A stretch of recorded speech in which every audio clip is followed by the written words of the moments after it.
it before we say die. Here we are, killing ourselves a little. We just need one more hit, and we might just live forever. Oh, here we are, we're going down with this shit. Hey, it's JC1424 once again with NASCAR Thunder 2004. And in this episode of our second season in career mode, we're going to be completing race 9 of 36, which is going to be at Martinvsille Speedway for the Virginia 500. In the last episode, we went to Talladega Super Speedway where we finally got our first win of our career. But really, just yay, because it was a shit show and there were a bunch of people bringing out cautions, debris flying everywhere because Christian Fittipaldi crashed into Ashton Lewis trying to go down the pit road. And yeah, everybody was running out of gas. It's just one of those races. Makes me wish I really won at Texas because that would have been an actual challenge. And if I had, I would have officially earned it. But that was just pit strategy that I went on Talladega with. And even if that crap hadn't happened, I probably still would have won the race. But after our 8th race in the season, we have 8 first-time winners, and I am now one of them. Don't know if that's going to happen or not at Martinsville. I mean, if I get DNF or decide to leave the racetrack like I did in the first Martinsville race last season, then yeah, it's going to be some random-ass driver. We'll have our 9th first-time winner. And there's no drivers that have gotten multiple wins of the season, unless you want to consider Dale Jarrett, who won the shootout, but I don't know if that actually counts. Jeff Gordon is 18 points behind Tony Stewart after that race, and Tony Stewart finally got his first win of the season at Bristol last week. And we're all the way down in 18th place in the point settings. Those past 2 races at Texas and Talladega really got us up in the points. So we're either going to finish in the top 5 in Martinsville or all the way in the back, because you have to have an absolutely perfect car to run well enough to actually finish that well. Otherwise, you know, you qualify well and try not to lose so many positions, and then you can have a caution come out for the pit road caution glitch. And that's just what I'm praying for going to this one, because it didn't happen at Bristol last time, and it didn't happen at Bristol in the other 2 freaking races that we did last season. It happened in Martinsville whenever we went there last time, but that was after the ridiculous caution that Jeff Green caused trying to pass me and whatever. But yeah, we got 4 allies, which we gained from just sharing draft with people in the first half of the Talladega race. Kevin Grubb, rookie of the race as always, the only one actually competing. And then we're the front runner of the last race. Yeah, led I think 9 laps in the 18 laps that the race was. But let's click on race weekend. Quick select our equipment. We've got a 98 condition chassis. We really didn't wear it down that much at Talladega. We got a fresh engine, which is very powerful, so we should be able to accelerate well off the corners. And then we got our body, which has got decent downforce. Drafting's not that important, but with the chassis, the tire grip is at 60. And I wish it was a little bit higher. I wish the tire wear was definitely higher, but it's the car rating of 62, so we should be able to start on pole and stay in the top 10 possibly until the end of our first run. And I just got to hope for a miracle. I am using KCal Gaming's paint scheme in this episode, of course. I don't know why. I guess it's just like schedule filler at this point. Let's get on the brakes for turn 1. I kind of overdrove it. Yeah, let's not forget the fact that this is not your regular car. This is a career mode car that's not fully developed. I think it would be fine if I braked at that point. If I was like doing quick race mode, race now, whatever, season mode or something like that. But that was an awful lap. Yet it was still 20th, so if I make this lap just fine on my braking points, I can start with the pole for sure. Get this car to turn off the corners. Oh my goodness. Setup is 1.5 turns of wedge and 19 psi, the same it was probably last time for this race, I guess. Okay, really good turns 3 and 4. Okay, so where's this gonna be? 19.86, only a little bit better. Okay, we're starting 9th, which is on the inside row, but it's kind of disappointing that I couldn't start on the pole because I know the car is good enough. I just wasn't prepared, but that was a warm-up, of course. Rusty Wallace starting the front row. Next, Tony Stewart. That was a big pause in the commentary because I couldn't remember who the hell drove that freaking blue car that was up there. But for the first corner, let's just not run everybody over. Holding that inside lane, which is what I'm going to have to do for several laps on in, just because that's the only way I'm not going to lose too many positions. I think Mark Martin, who's starting up here in like 4th, he's using his alternate paint scheme of some sort. And I'm hitting Bobby Labonte, trying not to lose the bottom lane, but he's actually not that pissed about that, surprisingly. Okay, golly, they're getting them a break so much later than I am. Like, if you just watch them, you really pull away just before they get into the corner. But with turn 3, I think they get on the brakes a lot earlier than I do. And I can really make it work if I get on the brakes just a little bit later than they do going into turn 3. So we're still in 9th place. I'm going to try to stay here as long as I can.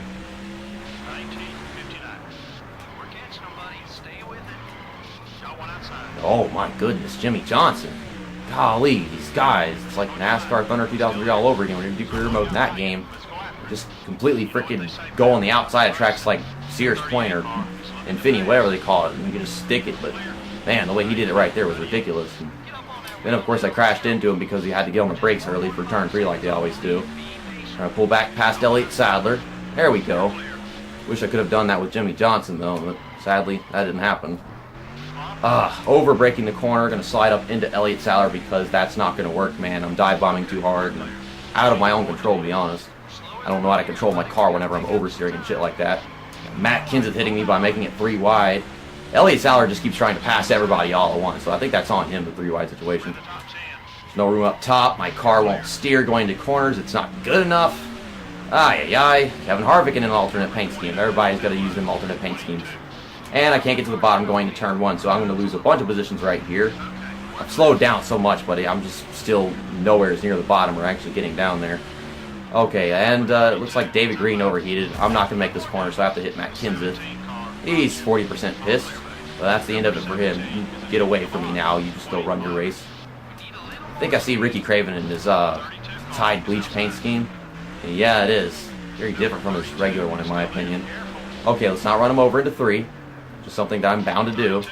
Gotta get on the brakes more at the last second, but man, they get light on the brakes at first, earlier than I do, and then they just start really holding it down. But me, it's like mine don't work at first, but then they really start to work, and it's so different. I was hoping I could stay in the top 10 for the entirety of my first run, but that was only going to happen if I started on poles. So because I started 9th, my hopes are to stay in the top half of the field, which is not easy whenever I'm driving slower than you, but I'm still getting tighter and sliding up into you at the same time, Kurt Busch. I'm trying. I am trying, guys. Ow! Ran me over in the corner. That wouldn't happen if my car could actually turn and get out of his way. Oh, there's Jamie McMurray. He's one of the drivers that was just screwing around to bring out a caution at Talladega, if you remember that. And he really just let me by right there without giving me any actual room. We're going to pull up in front of him going to turn 1. He's going to try to run me over. He almost got run over by, I think, Kurt Busch behind him, and Kurt Busch is just running everybody over at this point. So, I mean, we've survived the first 10 laps of the race, but now tire wear is really going to start to become a problem, as if my tires weren't already enough of a problem with their lack of grip. And 60 grip is all good and everything, but if it wears down, then it's practically like 40 grip. Oh, everybody's just getting run over because I have to overbrake corners in comparison to everybody else. We have another caution like what happened to Jeff Green. I swear to goodness it wouldn't be my fault if we did, because I'm just driving this track the way my car wants me to, okay? That would be just lovely. Bill Elliott had a bad exit turn 4 right there. I was watching the mirror. Oh my goodness, it doesn't want to get to the bottom. I mean, we're already down there, but the car stops being down there, and I'm trying to force it back, and it just doesn't want it. Oh my goodness! Oh, freaking Bill Elliott brake checking me. It's like weird because I'm on the brakes, but it doesn't matter. Get control of the car, driver, please. Gotta hit the brakes just so my car can drive in a straight line at this point. Damn thing's wiggling and wobbling all over the place. Falling back to 17th. Go to the outside right here in front of Ricky Rudd, I think that is, the Motorcraft Ford. Underneath Jeff Burton. Terry Labonte's trying to make it 3 wide. He wouldn't be doing that if I wasn't that far down the track. I don't know why I go that far down in particular, like it's not going to do anything for me. Ow! Golly! It's a freaking game. No, fuck off, Labonte. I've had enough of Labonte's at this damn point. Okay. Oh, hit it! He did it! I didn't do that! He did that all on his own. He keeps trying to pass me. I told him to fuck off. He didn't listen. But we're not close enough to pit stops for that to actually give us the strategy that we want. But maybe some people will be stupid enough to take pit stops under this caution. I don't know. I don't know if this is really going to change anything, because they might not pit, and I'm not going to pit in this situation because I won't be able to make it to the end. Just need to get one good glance at Gat, I guess. Okay, yeah, no pit stop. And nobody took pit stops, of course. I'm not going to take a pit stop. Nobody else took pit stops. Okay, that's what I was expecting. Okay, green flag. We're back underway here at Martinsville. Lap 19. They're getting on the brakes early because this is a restart. I forget about that. Let's not hit Kurt Busch in particular. I'm hitting the inside wall, and it's like I'm all the way down there at the bottom of the track, but afterwards, right after that, like my car is going way back up the track again, and it's kind of silly. Okay, we might be able to go a little bit further than usual now because we skipped laps under that caution, of course.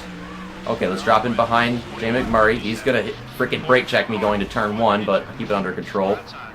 Dale Earnhardt Jr. is losing his freaking mind back here. I don't know why Dale Earnhardt Jr. is running this bad at Martinsville. Isn't this one of his actual good tracks? I mean, for the second Martinsville race, I have Legend Racer 88's paint scheme, and I selected that paint scheme because he's a Dale Earnhardt Jr. fan. He wanted me to use that paint scheme at Dale Earnhardt Jr.'s best tracks.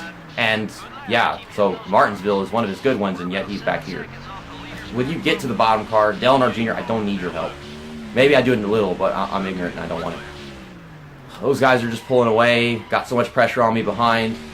Car actually shifts down into second gear, makes the exit a bit easier. I don't know if that's the first time we've done that, though.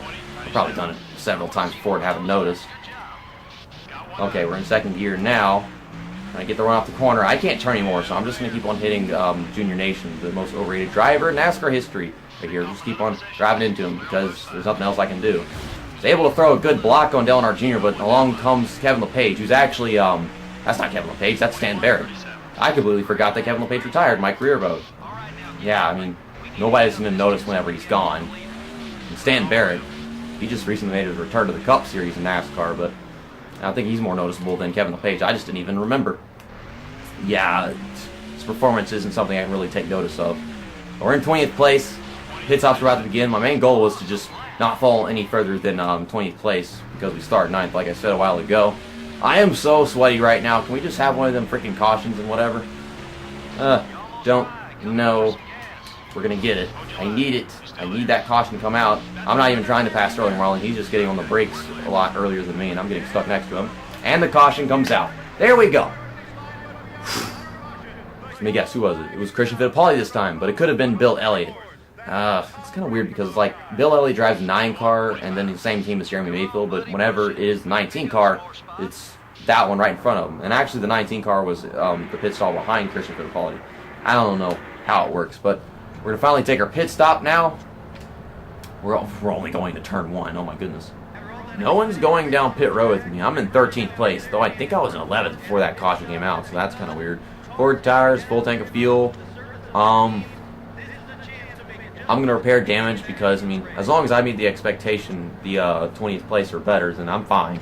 So repair that damage so the car isn't too bad. And as far as the car setup goes, I mean, I was able to handle it. It's just whenever I'm getting loose into a corner, it's like I have to hit the car next to me otherwise, because if I don't try hitting them, I'm going to wind up spinning the car instead. So it's like, I had that situation with Elliott Sadler a while ago, didn't I? At least I think it was Elliott Sadler, I don't remember. It was 21 car or 38 car, one of them, I don't whatever. I'm getting so confused at this point. The names and the drivers. I know I made Kurt Busch a pretty large rival of mine, didn't I? Golly, we have a bunch of rivals after this race. Yeah, that was only the first half of it. So we came out pit road in 9th place. That is great. Our 3rd great finish in a row. It said 9th, but I'm in 12th now, huh? Okay, brakes early. Early brakes. I'm on the brakes. I still rear-ended Dale Jarrett. Also, I have tons of grip in comparison to these guys in front of us. Now, I don't know if any of these are really going to be for position, how many, because most of them are probably a lap down, but some might have gotten started in front of us because they had already taken our pit stops or something, I don't know. Like, some people might be in front of us just because they went into pit road before I did and stuff like that. That's what I'm trying to say. It's just a lot to focus on. Sparks flying. I'm hitting Jeff Gordon because there's no room down here. I'm trying to avoid their rear ends because they're still having slow corner injuries and whatever because it's just what they do on restarts, you know? But we're in 11th, so I guess I gained a position on that restart, which is good. It's just weird. It said I was in 9th, but not actually in 9th. Okay, we're going to be running somebody over in this corner. Okay, we're good. Just trying to be aggressive and make up any positions possible, but not too aggressive and just run people over and make rivals. I know turn 3 is an advantage of mine. Down to a good speed. Get a good exit. Is Casey Mears for position? I don't know who's for position. I haven't seen the leaderboard. Jeff Burton's the next car for position, and he's right there in front of me. Wow, look at that slide, the way it gripped in there. Like, it's not the right way, but it did. And I'm still hitting Casey here. Losing control. And I rear end him. He's up to 50 now. Now I'm driving up the track. This was just a ridiculous excuse for a corner. Now I'm losing positions. You're just being there, Casey Mears, and it's all your fault. You're just being there, and I can't handle existences. I've already said that before, like probably 4 times in the past year. Just making videos. I can't handle existences of other drivers. I don't know. So, ow! Fuck you, Ricky Rudd! Oh my goodness! Created all that damage, and it's all right back here again, including even more. This is just ridiculously chaotic, and I need to go into sweat mode As if I'm not already sweaty enough, so I could just sit here and maintain 12th place. And there goes Michael Waltrip around me. Ricky Rudd is still hitting me, and I'm trying to let Michael Waltrip finish the corner. There we go. Trying to get that position back from Ricky Rudd, even though I don't know if Ricky Rudd's on the lead lap or not. No, he's not. Well, that was dumb of me.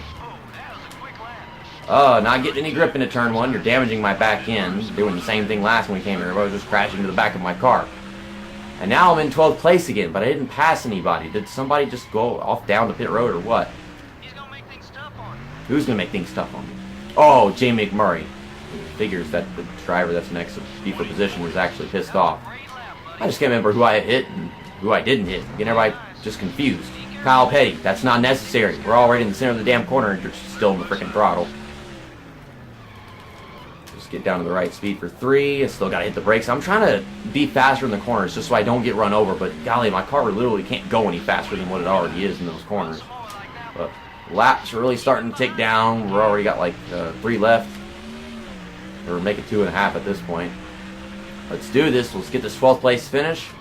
Got a bunch of damage repair to this car. I think the engine's the only thing I'm using in the next race, so that's what my biggest concern should be. I don't know how much we're going to have damage to the engine in this one. The next race, I think it's Auto Club, which really sucks because that's a track where power is important. There's Jay McMurray. He's finally here, but we got to do this for 1 more lap, and yeah, he's pretty freaking fast. Okay, just grip at the bottom, car. Just grip at the bottom. Yeah, but as far as chassis and body goes, I really don't have to be concerned about how much they're damaged or anything. 1 lap to go. Get the grip at the bottom. You're letting him. Don't let him buy a car. Fuck you. And there's Kyle Petty getting in Jay McMurray's way. Well, thank you, Kyle Petty. But please, just don't try passing me. I don't need that. I can't. I'm slowing down. I'm on the brakes hard, and I just can't get the car to get to the bottom. It just doesn't want it. But there you go. 12th place here at Martinville Speedway. We got lucky with the pit road caution glitch, and then they had Terry Labonte running into the pit wall, and I can't take the blame for that, but Kurt Busch wins this race. That is our 9th first-time winner this season. Next Monday, we are going to California Speedway for race 10 of 36, which is the Auto Club 500. If you look at the car, you'll see that we just lost our secondary, our associate, and our driver sponsors. That was because they only had 9 race contracts. And, well, our team sponsor and primary, of course, still there. I don't know why our team sponsor was longer than 9 races, though. I guess it was like 18 or something. I know that our primary was 27 races, so we have to wait until like race 18 because we got on the sponsor before the end of the last season. But here you have it. Jeff Gordon, Mark Martin, Dale Jarrett, Ryan Newman, Rusty Wallace, Tony Stewart, Bobby Labonte, me, and now Kurt Busch. So if next up is California, this track is 2 miles long just like Michigan, maybe Dale Earnhardt Jr. could win that race. And we have 10 first-time winners in 10 races. This is so freaking silly and stupid. I don't know if this has ever even happened before. But here we have it. Tony Stewart's now got a 31-point lead over Jeff Gordon. Kevin Harvick 3rd. Bobby Labonte still in 4th. Ryan Newman's fallen to 5th. I don't think he was in 5th before all that went down. But Mark Martin is still in 6th. So no real progress was made. I know he started up front in that race, but that sucks. Dale Earnhardt Jr., who I was just speaking of, is in 9th place. So this season is completely different from how his last season turned out. It's just all these shit show races, all these random cautions, and all this nonsense probably screwed it up for him. After that 12th place finish, we're still in 18th place in the point standings, which makes sense. But I think we did close in on Ricky Rudd, who was only 7 points away from us. And then we got like a 30-point gap between me and Michael Waltrip. So I think he finished in front of us in that race because I recall him being closer than that, or at least 1 position in front of me. All these rivals, Ricky Rudd, Kurt Busch, Casey Mears, but they're not any of them so high that they actually want to go purposely hitting me. So that's good. And as long as I don't make any contact at California, which is a wide racetrack, should be manageable, we can get all these decreased and done with. Then you got Matt Kenseth, Sterling Marlin, Jay McMurray. I swear, I hit either Ricky Rudd or Elliott Sadler in that race pretty freaking hard. It was Ricky Rudd, but it was later on in the race, and I was getting confused with freaking Kurt Busch because, I don't know, I'm stupid. Can't tell one paint scheme from another. Johnny Benson still likes me. That's cool. And then you got the awards. I didn't get anything. Rusty Wallace, Pole Award, front runner, fastest lap, but he didn't win the race. Poor Rusty Wallace. I don't even know where he finished. He probably finished badly because of all that nonsense that was going on. Probably led the entire first run and everything. Move of the race by Mark Martin. I don't know what the hell he did. He probably had the most exciting pass just because his paint scheme was attractive to the eye on television. Okay, so, no, not race weekend. Team management. Let's go to sponsorship, and we will go ahead and apply our secondary sponsor. Average start in 15th place for UAW again. And, I mean, I can maintain the happiness of the sponsor easily because I'm doing so with, I think, for the primary sponsor. But I don't know if like having average start 15th place is easier or not, because I am starting very well in most races. So if I manage this one, the happiness will stay well in the primary. And this one pays $145,000 bonus, $36,000 income, and I think that's the best one overall. I mean, this one has a bigger bonus and bigger income, qualifying 15th place every race. I think in the long run, just doing it in one race is easier than doing it in an average of races. I'm going to go ahead and make the riskiest of decisions just for the money, because, yeah, I think I need it most. We'll go with Coca-Cola. My car's got Coca-Cola in the back of it. Continue. I meant to continue with the sponsors. God dang it, game. I forgot that I had associates and the driver sponsors. Okie dokie then. 80,000, 135, 86. Well, this one certainly pays the most. Ranked 15th in earnings. I can't say I'm actually doing that right now, because, I mean, on the point standings, I'm all the way down 18th. But I have been winning races, and if you win races, you get paid a lot of money, so I might be higher than actually 18th in earnings. I don't know about this. Ranked 20th in earnings. This one actually pays the lowest. Then you got Coca-Cola, ranked 20th in points. I'm already doing that, so maybe I should go with Coca-Cola again, because I'll get this one paid easily. Michael Waltrip is 15th place in earnings, which is just, I think, $60,000 more than me. And then you got Bill Elliott in 17th, and he's $60,000 less than me. But next up is California, so I don't know about outperforming Michael Waltrip and Bill Elliott both to the point where I get that much more money than them. I'm not very sure, because I don't think we make that much more than $60,000 in a race. So they're bound to, make, at least close to that. So I'm going to have to go with Coca-Cola, of course. So I already got on the card and everything. I just wanted to explain it. And for my driver sponsor, I'm going to go ahead and select that real quickly, which is not that important. Let me select the driver sponsor right here. Not UAW, because they're only paying $20,000. These guys, $21,000 just to participate. They got the same prestige. The contract length is the same. I'm going to go with Outback. I like steak. Who doesn't like steak? Beacons don't like steak. That's what the answer to that one is. We got one race left on the body farming tools. Let's go to the garage and do some overhauling or repairing on this chassis right here. Overhauling will increase the tire wear by 2%, so that's definitely worth it in my opinion. We made quite a bit of money in the past races, especially Martinsville, which is unusual just because of how bad that race is bound to go. I'll say next race is 61 tire grip and 60 tire wear, so that's pretty good. Engine took 5% condition damage. Golly, to compare that to what happened at Talladega with the other equipment, it was just 2%, but you go to Martinsville and it tears it down by 5%. But it still got 61 power and 56 efficiency, and I think the power that matters most going to track like California, because it's not like a pit strategy kind of thing where you get to worry about running at a fuel like the night race at Daytona. That's always something to worry about. That's coming up soon. Okay, so what about this body? You have to repair it because overhauling is not going to do anything. So 2 races for $92,000. That's all taken care of. I'm going to go ahead and take a look at the pit crew after I'm done recording this and see if I can get some better pit crew members, because we're having some slow pit stops every now and then they're making mistakes still, and I need to get that fixed. I know I did get a new engine maker a while back. At least I think I did. Maybe I forgot to save the game after that, though. But yeah, I'm going to check it when I'm done. See you next time. That's that. And episode over.